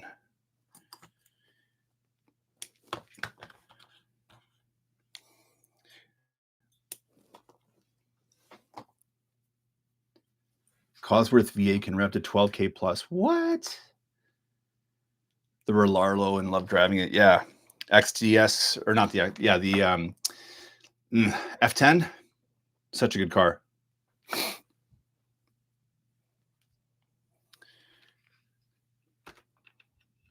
You go there. You go there. Are any of you guys watch the Team Associated live event? The vintage race that they got going on this weekend in Vegas?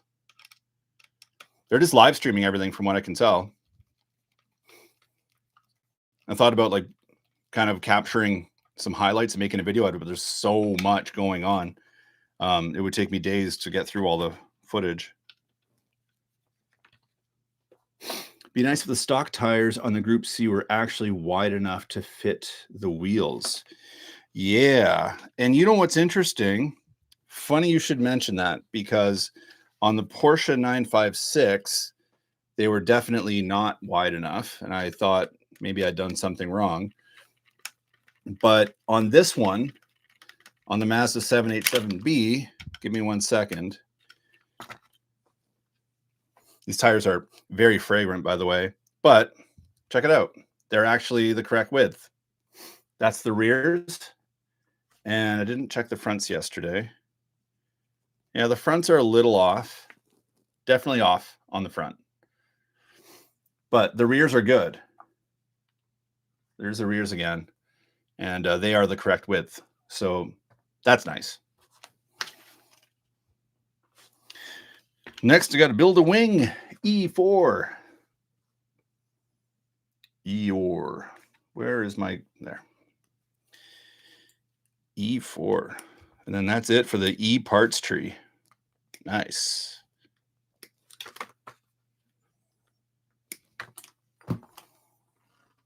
That's it.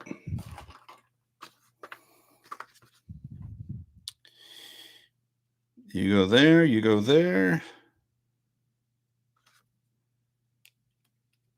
This guy goes there.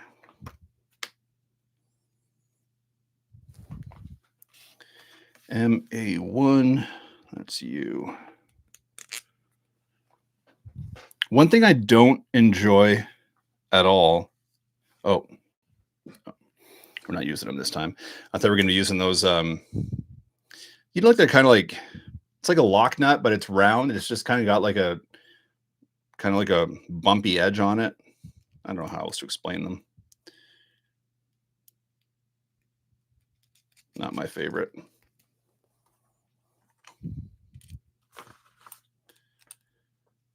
Go there.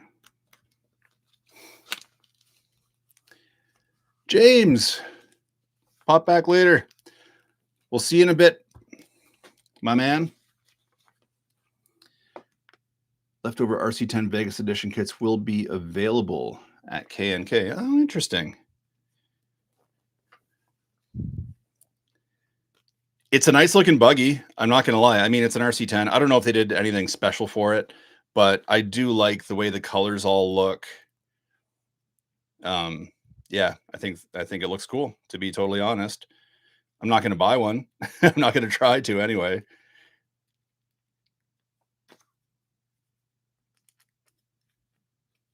They're so expensive. You still have to put a lot of, your own electronics in, motor, ESC. Yeah, they add up quite a bit. We've got a spoiler, fellas. Next, we're going to get that spoiler mounted right about here. How are we doing this? Like this. Couple long screws.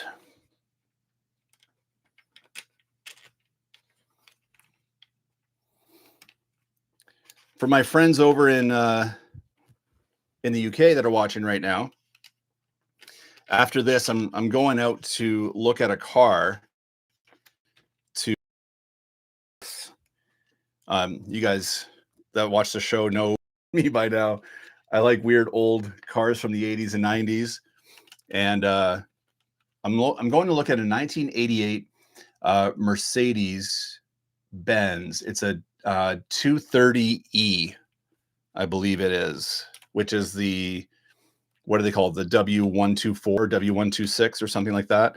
I'm not the most savvy with some of these terms, but anyway, really cool, 4-door sedan, big boxy thing. It's only got like 157,000 kilometers on it. And I went down the rabbit hole researching them, and it's got a 2.3 liter 4-cylinder engine that apparently is like really like a bulletproof engine.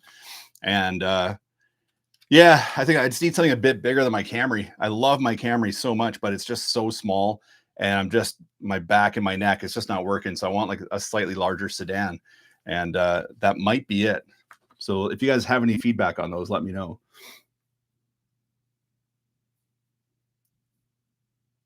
Shoot every time. I will do more. I will do more of these because this is a fun way to build and interact. And I mean, this one's done. We're pretty much there. That is the chassis. Put some tires on it, put a body on it. I think that's it. Dirk, you had one? I would be all over a Camry wagon. I have seen some come up for sale out here, but just none in, really good condition.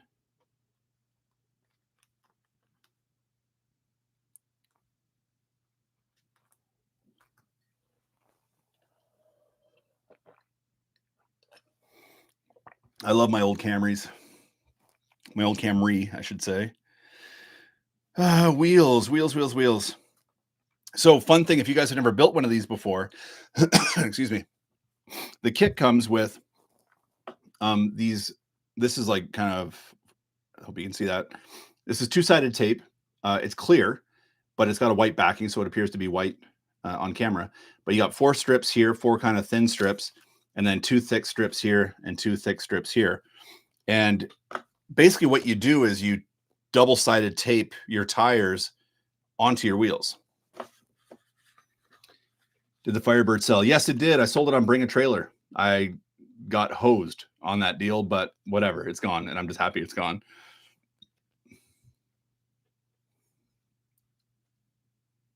Rust in the cable tree. Okay, good to know. Buy an 03 Honda CRV. There's one guy selling one on the beach. The beach by my house. Front wheel is the thin strips. Rear wheel is the thick strip.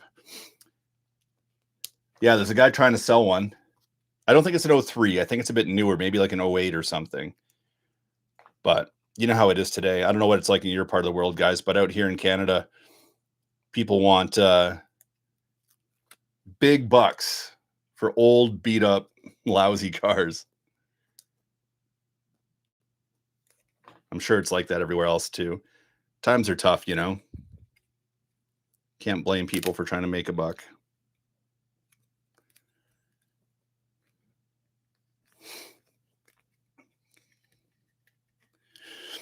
So there's a trick to doing this, and we've got enough time, so I'm going to show you, and hopefully I don't screw up my trick.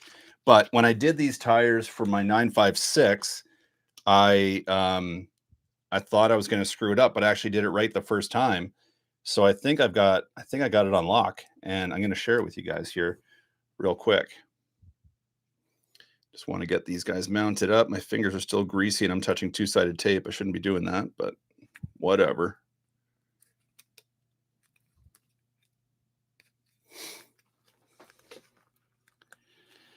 Dude, you got rid of the Firebird? I sure did, man. I'm so happy that I did. That car was a nightmare. 2 plugs you can get at Mercedes makes it expensive to replace. You have to. Okay. Thanks, buddy. So you put your 2 pieces of tape on, and it's two-sided. So what I do, I peel back a little bit, and I just kind of fold over an edge like that. I think you guys can see that pretty good. Fold over that edge, and then I'm going to do it same thing on this other piece. Okay, so I got 2 pieces of tape on there, and I've got these little edges kind of folded out. So that's adhesive right there. That's a sticky side. So this is a front wheel. So now you want to kind of mount this on. Oh, I lost my, where'd you go? You bugger. There we go. Like that. So now with the wheel, you kind of want to mount the wheel in such a way that that little plastic piece is going to stick out. I see it sticking out there. I know you guys can't see this. Give me a sec.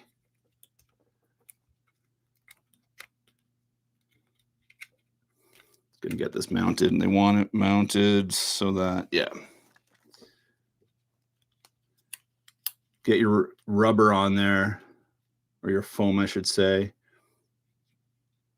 as good as you can. Okay.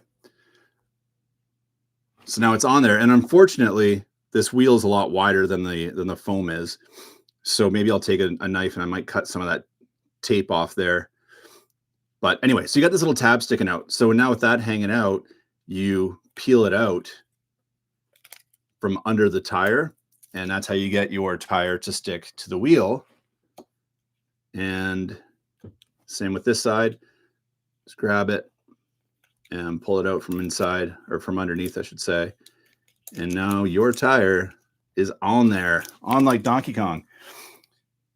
But since we now have this sticky stuff sticking out, and that's going to get covered in rocks and dirt and debris, I'm going to cut that off. Take the razor blade.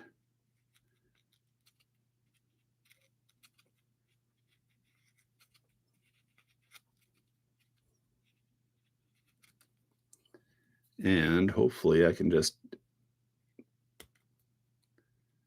peel that off.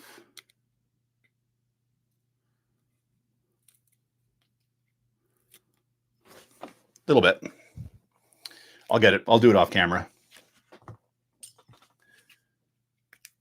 Trimmed a bit of my wheel there too by accident. Whoopsie. Anyway, yeah, so the front wheels are definitely a little wider than the rim. Weird look. I don't know why they do that. I don't know if the real cars do that. I, for some reason, doubt they would. Where's the other ones? Here we go.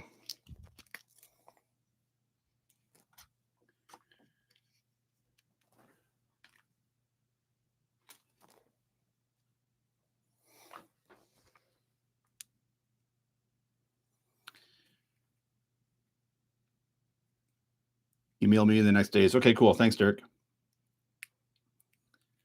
Put the tape on the rims, spray with brake cleaner, then slide the tire on. Ah, interesting.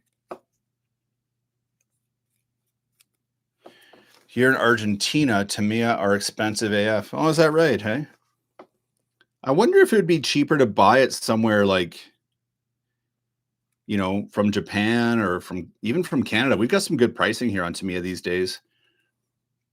If it would make sense to do that and then ship it, what the shipping to Argentina would be like.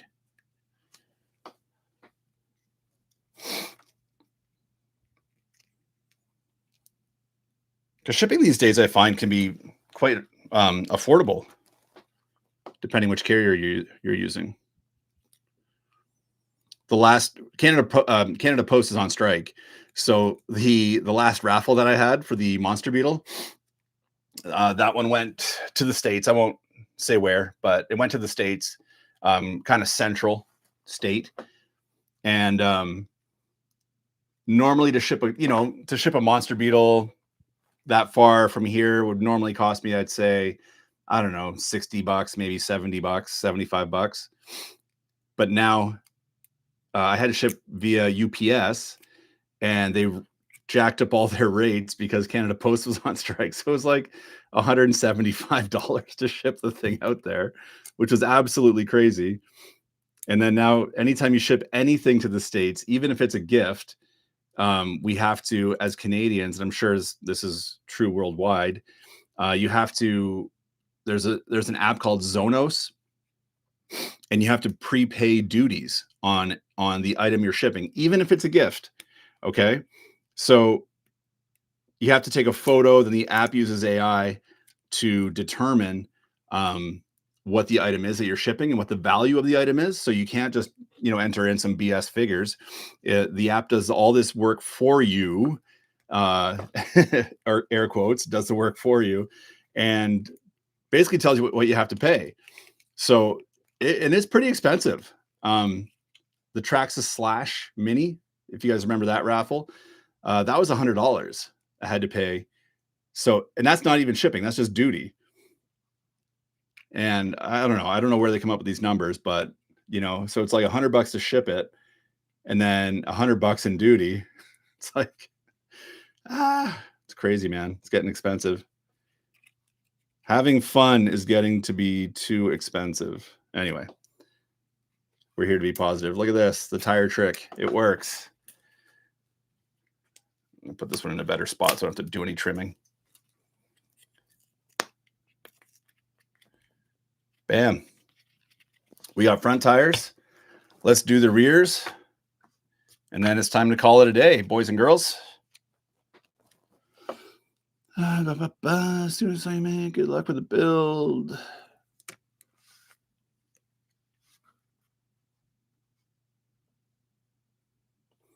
Taxes and duties, the main reason for prices. I remember seeing TTO2 once for 700 Argentinian pesos, around 650 USD. Woo! For a TTO2? That's insane.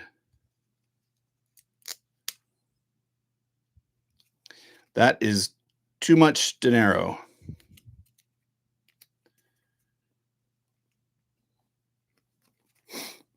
Crazy. Kind of like Tamiya and their DB01 SR. I don't know if you guys heard my rant in my video yesterday, but You know, the DB01 is an awesome buggy. The DB01 SR looks absolutely stunning. I really like it. But how they justify doubling the price, more than doubling the price for a DB01 that essentially is it's just a DB01 with a slipper clutch, um, what else? Universals, front and rear, proper like normal hex hardware. And I think that's really it for $599.99 versus just a standard DB01 Durga for like $259.99. It's really crazy. I don't know. Yeah. If anyone can explain that one to me, let me know. Here we go. See if the trick works on the wide tires. It'll work.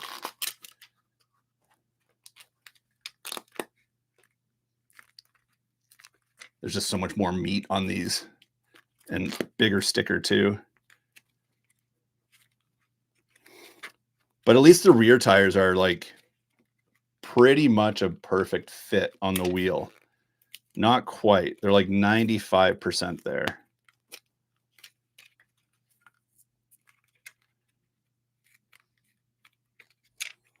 See if I can move it back a little bit. Looks pretty good.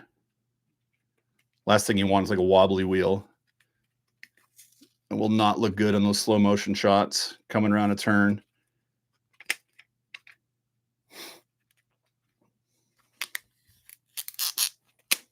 Like when I'm on the beach. Oh no, I lost my little tab thingy. Ah, where'd you go? Uh-oh. Well, this tire is only half taped on. That's what happens when you're live streaming and doing things. I make so many mistakes when I live stream. It's hilarious, but whatever. That'll hold.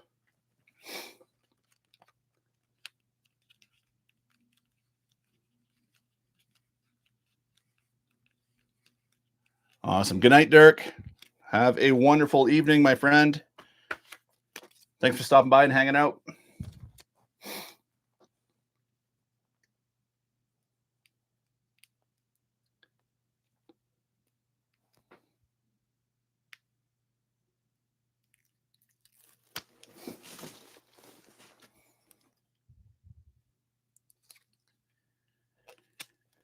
I want a 4-wheel drive Celica. Ooh, that would be nice. Like a real one? TTO2 is cheaper than a Hornet. Yeah, I know.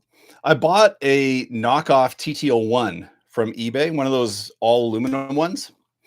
And I'm really curious to kind of compare the two because, price point wise, it's pretty much bang on price point wise with a standard TTO1, but it's like completely modified, all aluminum arms, prop shaft, carbon fiber chassis, carbon fiber, battery strap, like all really, really nice components.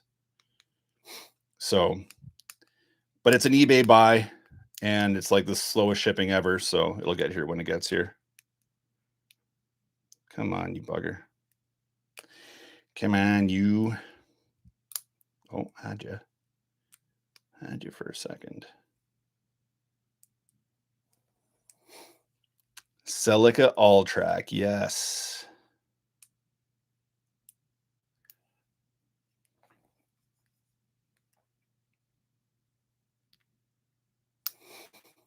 GR86, yeah. Those old Toyotas, man, it's amazing what they sell for these days. There's such a following for them. There we go. One down.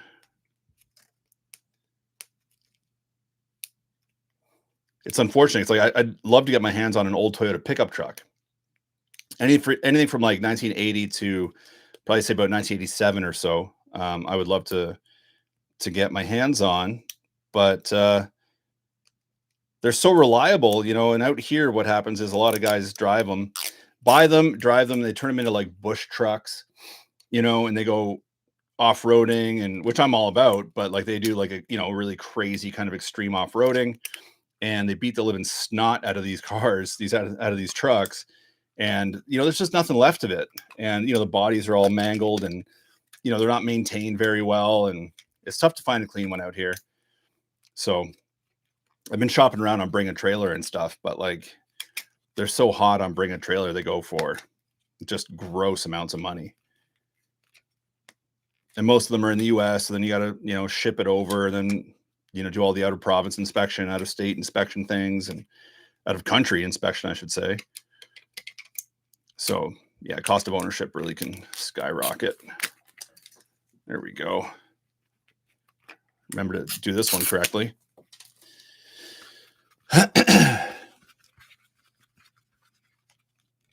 Ridiculous pricing. Yeah. Yeah. The GR Corolla, 500 horsepower, 3-cylinder turbo. That is crazy. There's a guy that lives pretty close to me that has one. I see him at the grocery store all the time. Good looking car, but for that kind of money, I mean, that kind of dough, I would rather just pick up a used Porsche, what's it called? Not Boxster, the one up from the Boxster. Porsche Cayman. Get a nice Porsche Cayman S. Because those cars, if you've never driven, like I've never driven a Cayman S, I can't say, but I have driven an MR2, and I'll tell you guys, mid-engine cars handle like they are on rails. They are so fun to drive. Well, I think that's it, fellas. I think I'm going to wrap it up. We got tires done. We got a chassis built. That was a really productive live stream. Awesome. Thank you all so much for hanging out. Any final words? The Clippy, what's up? DB01 S-Star will be available in Europe for €244 plus tax, $290. Not that much more than a Durga from eBay that goes for USD 250. That doesn't seem too far off. Maybe it's just Canadian pricing that was whack, because it was $600 here in Canada. That's before tax. And at 15% tax, it's at $1,530. Yeah, anyway, it's a lot of tax.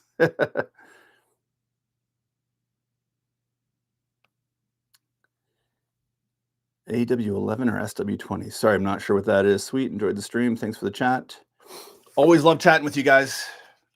That's why I make so many mistakes. I'm constantly distracted, but I'm having fun. And I like hanging out and talking. So once again, everybody, thanks for coming out, hanging out today. Just a reminder, final time, if you're interested in getting this, raffle tickets are still available, $2 a pop. And the gig, right? Free worldwide shipping. This raffle ends at the end of the month, so we still have lots of time to get that bad boy. It comes with a light kit, comes with this radio, awesome radio, T12D from Radio Link, light kit, sound system. She rocks. Friends, thank you all so much for watching. Have a wonderful weekend. Be excellent to each other. See you guys.